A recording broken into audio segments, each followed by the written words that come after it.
जब पति थे पिटवाते थे मेरे को ये लोग जो नीचे बैठे।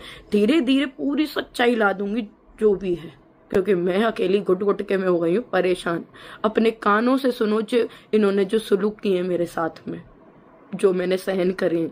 परवरिश को मेरी माँ को हर रोज गाली देता है मेरी माँ को। मेरी माँ की परवरिश है जो मैंने इतना सहन करने के बाद भी दुनिया को दिखाया कि मैं खुश हूँ। सहन करी कि अपने पहले पति को भूल गई। भाई ऐसी हालत करेगा कौन नहीं। इतने कुत्तों की तरह मारा था मुझे, कुत्तों की तरह। जब बता मैं प्रेग्नेंट थी, 4 महीने की बेटी मेरे पेट में थी तब। वही कि नहीं हुई चुप। नमस्कार दोस्तों, बहुत बहुत स्वागत है आपका निक्कू चौधरी रिएक्शन में।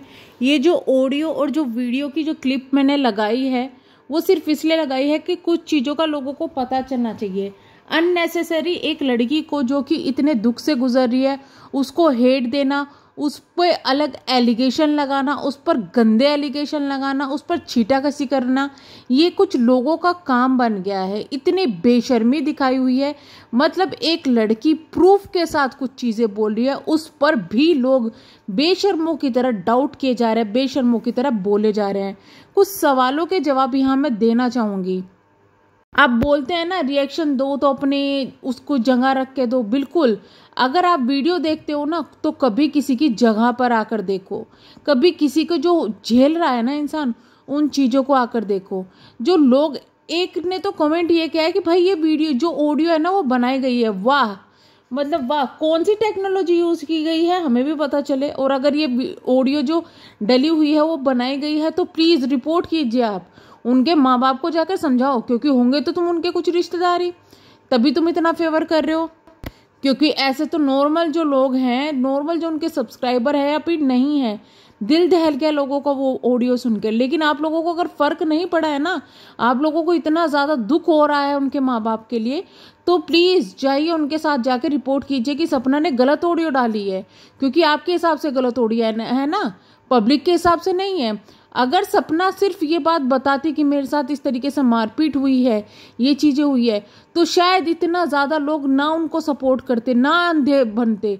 लेकिन जब विद प्रूफ कि इस लड़की ने कोई बात बोली है ना, तो वो चीज़ों पे गौर करना चाहिए। आप समझ सकते हैं कि इतने साल में उसने क्या झेला है और वो चुप रही। सबसे बड़ी बात यह है, जिन लोगों के मन में ये डाउट है ना कि जब उसने इतना कुछ झेला तो अपने माँ बाप के यहाँ नहीं गई, फिर दूसरी शादी क्यों कर ली, एक जवाब देना चाहूँगी मैं आप लोगों को।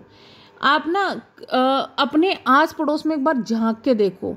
अगर नहीं देख सकते ना तो अपने माँ से पूछो, अपने रिलेटिव से पूछो, जिनकी थोड़ी सी एज हो चुकी है ना उनसे पूछो। आज के टाइम में भी इंडिया के अंदर बहुत सी ऐसी लड़कियां हैं जो घर में अब्यूज सहन करती है, बाहर चुप रहती है और फिर भी किसी से कुछ नहीं कहती। उसका रीज़न ये नहीं है कि वो इंडिपेंडेंट नहीं है। हमने ऐसी ऐसी लड़कियां देखी है जो कि अच्छा कमाती है, पति उनके कमाते तक नहीं है, फिर भी क्या होता है, बाहर कमा के आती है, अंदर घर में सास चढ़ा देती है पति को, देख इसको तो कमाने का घमंड हो रहा है, इसको तो ये हो रहा है, तो और उसके साथ फिर मारपीट होती है। अगर आदमी बाहर कमाता है ना तो बाहर कमा के घर आता है, फ्रस्ट्रेशन औरतों पर उतारता है, गुस्सा उतारता है, तो लोग सोचते हैं कि अरे चल बाहर काम करके आया, गुस्सा आ रहा होगा। लेकिन वही जब औरत बाहर काम करके आए और अंदर आके आदमी को कुछ भी बोल दे ना, तो तेरी हिम्मत कैसे हो गई बोलने की। ऐसे ऐसे केसेस देखे हैं। तो एक बार आस पड़ोस में, और वो फिर भी निभा रहे हैं, उसका मेन रीज़न होता है कि भाई लोग अपना जो शादी है उसको तोड़ना इतना आसान नहीं होता। कुछ लोगों के लिए खेल होगा, जैसे एडवाइस दे रहा है तब तोड़ देती, ये कर देती, खेल होगा। लेकिन लड़की हमेशा कोशिश करती है कि अपनी शादी को बचा के रखे। सपना ने भी शायद वही कोशिश की, लेकिन वो उसकी कोशिश क्या कामयाब होती जब कुछ दिनों बाद उसके हस्बैंड की ही डेथ हो गई। क्या करती वो? अगर वो भी होते इस दुनिया में और फिर ये चीजें होती तो फिर भी कह सकते थे कि भाई अब अलग हो जाओ। जैसे कि अब लोग बोल रहे हैं कि भाई यहाँ मत रहो, अब अलग हो जाओ। अब ये चीज़ें आ रही है, लेकिन पहले उन चीज़ों को आप किस तरह क्लैरिफिकेशन दे सकते थे? वो शायद सोच रही होगी कि चलो अपना घर बसा ले, उसकी क्या मजबूरी होगी क्या नहीं होगी वो ही जानती है। दूसरा सवाल ये उठ रहा है कि जब इसकी शादी, जब पहली शादी में इतने अब्यूजिव थे, सास ससुर इतने बेकार थे, तो दूसरी शादी क्यों की? तो उसने साफ बोल दिया है कि भाई राजीव जी ऐसे नहीं थे। हो सकता है कि भाई उनके साथ में रहते रहते इसको अटैचमेंट हो गया हो। जब सूरज जी गए हों उस वक्त में राजीव जी ही उसका सहारा बने थे, तो हो सकता है उसको अटैचमेंट हो गया। और मार्क माय वर्ड, अटैचमेंट और प्यार में डिफरेंस है, तो प्यार पे ना लेके जाए, कैरेक्टर पे ना लेके जाए। अटैचमेंट एक अलग चीज होती है, अटैचमेंट बहुत से इंसानों से हो सकती है, ठीक है। दूसरी बात ये, वो लोग ऐसे नहीं थे। तीसरी बात ये होती है कि हर कोई इंसान ऐसी लड़की को एक्सेप्ट करने के लिए तैयार नहीं होता जिसकी ऑलरेडी बच्चा हो। तो वो अगर कहीं और जाती, उसकी कहीं और शादी होती, क्या पता उससे भी ज्यादा उसको सहन करना पड़ता, अपनी बेटी भी छोड़नी पड़ती। तो हो सकता है इसी वजह से एडजस्ट कर लिया और शादी कर ली हो, क्योंकि उसको ये लगा कि चल पहला पति ही खराब था, सास ससुर खराब थे, पति को भड़काते थे, वो मारता था, लेकिन ये तो इंसान अच्छा है, तो भड़काए में नहीं आता, क्योंकि वो रह के वहां देख चुकी थी, वो परख चुकी थी। इसलिए उसने सोचा कि शादी कर ले, और वो शादी का डिसीजन उसका सही भी रहा।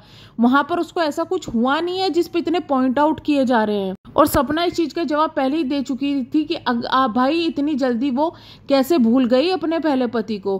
भाई जो ऐसा पति होगा उसको भूला ही जाएगा, क्योंकि जब एक इंसान मारपीट करता है, बहुत ज्यादा मारपीट करता है, और दूसरा इंसान उसी जगह पर प्यार करता है, तो वो चीजें थोड़ी थोड़ी दबने लगती है टाइम के साथ में। अरे कभी उस लड़की की जगह पर आके सोचो ना, वो तो विद प्रूफ दिखा रही है, वो तो कुछ फेक नहीं रही है, विद प्रूफ सब चीजों को लेकर आई है। और वो भी तब लेकर आई है जब ओवर हो गया। सपना ने क्लियरली ये चीजें कही है कि अभी भी उसकी माँ को डेली गाली दी जाती है, तो सोचो वो अभी भी कितना सहन कर रही है। 1 साल से ज्यादा हो चुका है राजीव जी की डेथ को। वो चाहती तो अब तक चली जाती, लेकिन वो नहीं जा रही है, क्योंकि वो सोचती है कि चलो घर बसा ले, कि चलो भाई इनके माँ बाप को अकेला ना छोड़े। कमाई की उसकी कोई कमी नहीं है, अगर वो जाएगी वो तब भी प्रॉपर्टी में हिस्सा ले सकती है, कोई उसको नहीं रोक सकता। लेकिन फिर भी वो रह रही थी कि चलो भाई एडजस्ट कर लेंगे, इनके साथ में कौन है। लेकिन यार जब कोई इतना ज्यादा ओवर होगा तो क्या होगा। अब सपना नहीं है सच्चाई यहाँ इस टाइम क्यों बतानी शुरू करी, ये भी सच्चाई लोगों जो है सवाल उठा रहे हैं। तो एक बात बताइए, वो पति के मरने के बाद में भी पहले सूरज जी उसके साथ में बुरा बिहेव करते थे, वो चले गए, राजीव जी के साथ में रही, वो सही रही। उसके बाद में जब राजीव जी गए तो आपको क्या लगता है उसके सास ससुर उसको ताना नहीं मारते होंगे हैं? उसके सास ससुर उसको कितना टॉर्चर करते होंगे। वो ये चाहते थे कि सपना किसी से बात ना करे, उसके घर वालों तक को आने को मना कर दिया था। मतलब वो बंदी घुट के घर में जीती रहे, 1 साल से ज्यादा हो गया, कितना उसने सहन किया। लेकिन अब उसकी लिमिट खत्म हो चुकी है सहन करने की। उसको घर छोड़ना है, उसकी मन है, लेकिन उससे पहले उसका लोगों ने इतना हेट दे दिया, तो एटलीस्ट उसने सोचा होगा कि लोगों को पता तो चले कि क्या चीजें हो रही है क्या नहीं हो रही है। इतना मैं ही क्यों सहन करूं, मैंने पहले भी इतना सहन किया है, अब भी इतना सहन करूंगी। तो प्लीज उसकी जगह पर आकर सोचो। जो लोग बोल रहे हैं ना, अरे इसको बदनाम कर दिया, उसको बदनाम कर दिया, भैया ये चीजें तो पहले ही आ जानी चाहिए थी इन लोगों के सामने। जब इतना ज्यादा कोई बुरा कर रहे हैं पहले ही आ जानी चाहिए थी। ऐसे लोगों के घर में तो शादी ही नहीं करनी चाहिए लड़कियों को, की अपनी लड़की की कभी भी ऐसे घर में शादी ना करो जहां ऐसे माँ बाप है। और जो सपोर्ट कर रहे हैं इनको, तो प्लीज मैं उनसे ये कहूंगी कि भाई थोड़ा सा दिमाग लगा लो। तुम्हारे घर में भी बहू बेटी होगी, तुम्हारे घर में भी बेटियां होंगी, आगे किसी के घर जाएंगे उनके साथ ऐसा बिहेव होगा, तो आप भी यही कहोगे कि सहन कर लेती, चुप रहती, कुछ ना बोलती, अब क्यों बोल रही है, मत बोल। ऐसे ही सोच की वजह से लड़कियां इतना ज्यादा सहन करती है और इतना ज्यादा सफर करती है जितना सपना ने किया है। तो कुछ लोगों के लिए जवाब थे। आगे की वीडियो में एक कमेंट वीडियो लेके आऊंगी जिसमें सिर्फ इनके लिए जो गंदे कमेंट इनके पास में आ रहे हैं ना, उनका लेवल आपको दिखाऊंगी कि किस लेवल के गंदे कमेंट। लोगों का तो ये भी कहना है, अरे इसका कैरेक्टर खराब होगा, राजीव के साथ लगी होगी, सूरज ने देख लिया होगा इसलिए ऐसा होगा। अरे अकल के अंधो, एक बार वो ऑडियो सुन के देखो कि उसमें क्या बोल रहा है। वो साफ ये बोल रहा है कि तू तेज आवाज में बोली कैसे।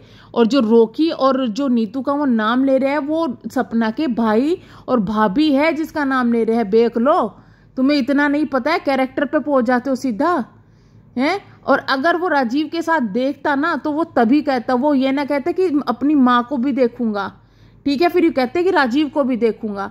तो क्या माँ के साथ लग रही थी क्या कैरेक्टर खराब करने में? थोड़ा तो दिमाग लगा लिया करो। थोड़ा सा दिमाग नहीं लगाते, बस कैरेक्टर पर पहुंच जाते हैं किसी भी लड़की के। वाह भाई वाह, कौन सा जजमेंट है। खैर मैं तो यही कहूंगी कि बहुत लोग सपना का साथ दे रहे हैं और साथ देना भी चाहिए, क्योंकि ये सिर्फ एक सपना की कहानी नहीं है, ऐसे बहुत सी लड़कियां झेलती है। और ना झेले, मैं तो यही कहूंगी कि झेला वो भी गलत करा। आगे तुम्हारी भी 2 बेटियां हैं, अगर इस तरीके से तुम झेलती रही तो उनके साथ में क्या हो सकता है। अपना इन चीज़ों से निकलो बाहर, अपने आप को स्ट्रॉन्ग बनाओ, तभी जाके कुछ होगा। नहीं तो आगे, अभी तक तुमने सहन किया है, आगे तुम्हारी लड़कियां भी ये चीजें सहन कर सकती है। तो चलिए हम करते हैं वीडियो को यहीं पे एंड, मिलेंगे हम नेक्स्ट वीडियो में। तब तक के लिए bye bye, thank you so much.